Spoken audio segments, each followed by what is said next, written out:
You open your laptop, 5 tabs, 10 ideas, 0 progress. The cursor blinks at you like a metronome, counting down the hours you've already lost. Outside, the light has shifted from morning gray to afternoon gold. You haven't eaten, you haven't moved, you've just been orbiting.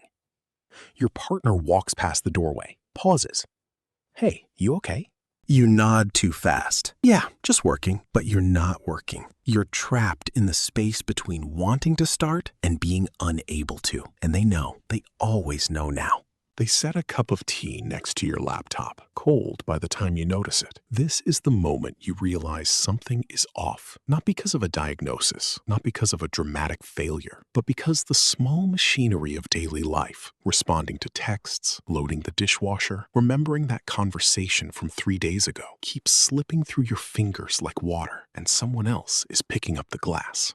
The breaking point from their eyes. Let's rewind 6 months. You're lying in bed at 11:47 p.m. Your brain is screaming, not with anxiety, with electricity.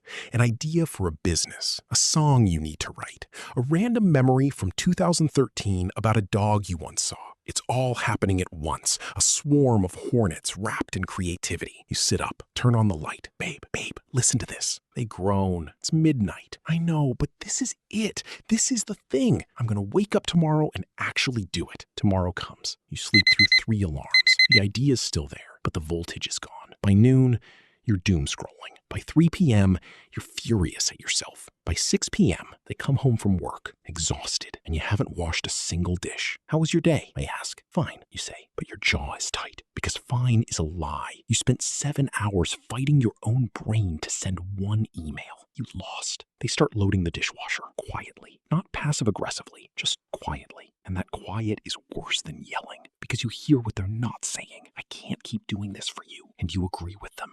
The public face. Here's the part they don't see. When you leave the house, you perform. Not on purpose. It's survival. You show up to dinner with their parents. You laugh at the right moments. You ask follow-up questions. You keep your hands still. You don't interrupt. You don't check your phone. You are on. Every muscle in your face is working overtime to look like a person who has their life together. And inside, your brain is screaming. You're counting the minutes. You're replaying everything you just said to make sure it wasn't weird. You're noticing the clock, the texture of the carpet, the way their mom's fork scrapes the plate. All of it, all at once. No one knows. They say, "You're so quiet tonight." And you smile and say, "Just tired." But really, you're using 90% of your energy to seem normal, and there's nothing left for talking. Then you get in the car. The second the door closes, the mask drops. You don't even realize it's happening, but suddenly you're staring out the window. One-word answers, or worse,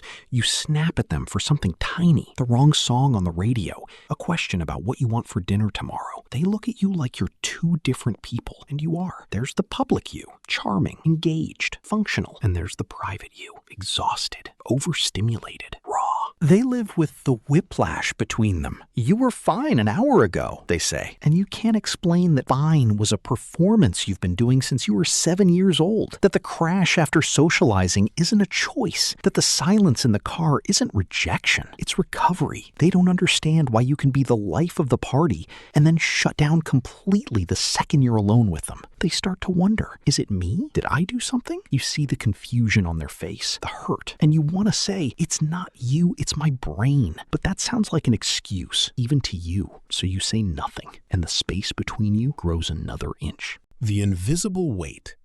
What they don't see. Here's what they don't see. They don't see you at 2 a.m. Googling, why can't I just do the thing for the 400th time? They don't see the shame spiral that starts because you forgot to buy milk and ends with you wondering if you're fundamentally broken. They don't see the 10 half-finished projects in your drawer, the unused planner, the gym membership you swore would fix everything. They see the surface, distracted, intense, then suddenly exhausted. But you live underneath. You live in the space where intention and action never meet, where every "I'll do it later" is a ghost that haunts you for weeks, where your brain is either a freight train or a stalled car, no in between. And the worst part, you know how it looks from the outside. Lazy, careless, unreliable. You've said those words to yourself so many times they feel like your real name. So you start overcompensating. You say yes to everything to prove you care. You over-explain. You apologize for things that haven't even happened yet. You interrupt them mid-sentence, not because you don't care what they're saying, but because you're terrified you'll forget your thought before they finish. That's the part that breaks relationships, not the forgetfulness, not the chaos, the defensiveness that grows out of shame. The ADHD tax. That's what they call it online. The cost of forgetting, the cost of being late, the cost of losing things you just had in your hand. You open your bank statement. There's a $35 late fee on a bill you swore you paid. You check your email. The confirmation is there. You just forgot to hit submit. You typed it all in, got distracted by a notification, assumed you finished. $35 for a thought you never completed. They see it. They don't say anything at first, but you see them notice. A $50 replacement for the sunglasses you left at the gym. A $75 doctor's appointment you missed because you put it in your calendar for 3 p.m. instead of a.m. A $200 rush fee for the passport renewal you had 6 months to do. It adds up. Thousands a year just vanishing. And the shame isn't about the money. It's about what the money represents. Carelessness, irresponsibility, immaturity. You hear those words in your head before they ever say them. So you hide it. You pay the late fee from your personal account so they don't see it on the joint card. You say, I'll take care of it when they ask about the bills. You wake up at 2 a.m. and pay everything in a panic, sweating, heart pounding, promising yourself this time will be different. It's never different. Not because you don't want it to be, because your brain treats future you like a stranger. And strangers don't get favors. They find the library book, the one you checked out 8 months ago. It's under the passenger seat of the car. You've been looking for it for weeks. They hold it up. Don't say a word. The late fee is $47. You want to explain. You really do. But what's the explanation? I forgot it existed. I looked in the wrong places. My brain filed it under not urgent and then deleted the file. All of those are true. None of them sound like an adult. So you Venmo them the money and you feel something worse than anger. You feel small. The ADHD tax isn't just financial. It's relational. Every forgotten thing costs trust. Every late fee is a receipt for your unreliability, and the receipts keep coming. No one warns you about this part when you get diagnosed. They talk about focus and productivity. They don't talk about the $15 you spent on a subscription you forgot to cancel for 14 months. They don't talk about the look on your partner's face when they realize they can't trust you with a shared credit card. That's the hidden cost, not the money, the trust. The war inside the quiet. Here's what happens after the shame settles in. The part no one films. You stop arguing about the dishes. You stop arguing about the missed appointments. You stop arguing about the way you disappear into your phone for 3 hours and call it research. Because arguing requires hope, and hope is exhausting. So you enter the quiet. Not peaceful quiet, hostile quiet. The silence of two people who have said the same things so many times that words feel like furniture you're tired of moving. They stop reminding you to take out the trash. You notice, but you don't say anything, because if they're not reminding you, that means they've given up on you doing it, and somehow that hurts worse than nagging. You come home one night, the trash is overflowing. You stare at it for a full minute. You think, I should just do it. Your body doesn't move. You hate yourself so purely in that moment that you almost taste it. They walk in, see the trash, see you standing there, nothing. They walk past, make tea, sit on the couch, scroll, no sigh, no eye roll, no really, just nothing. And you realize they're not angry anymore. They're tired. There's a difference. Anger means they still believe you can change. Tired means they've stopped believing. That's the dangerous month.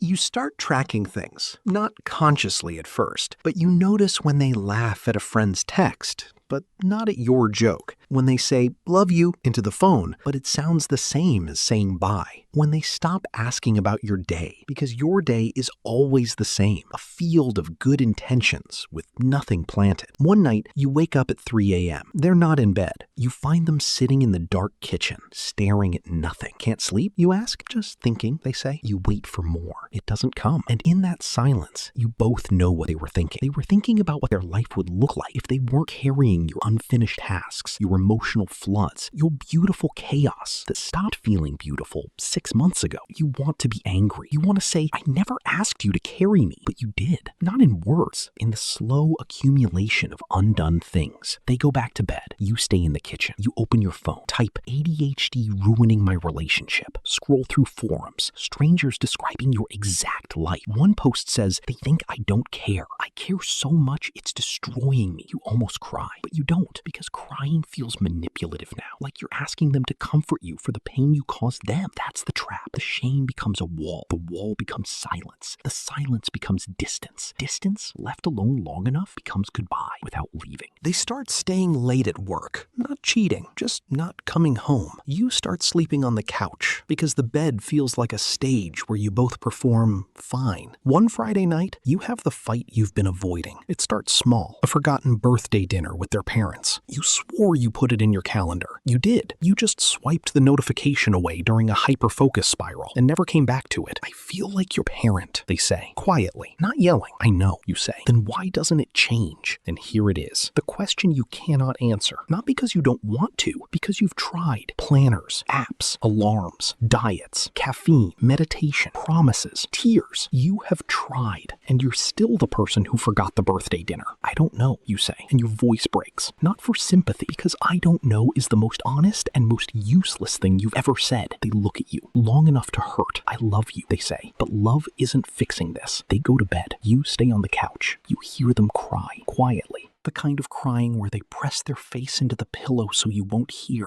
You hear everything. That night, you don't sleep. You lie there and think, maybe they'd be happier without me.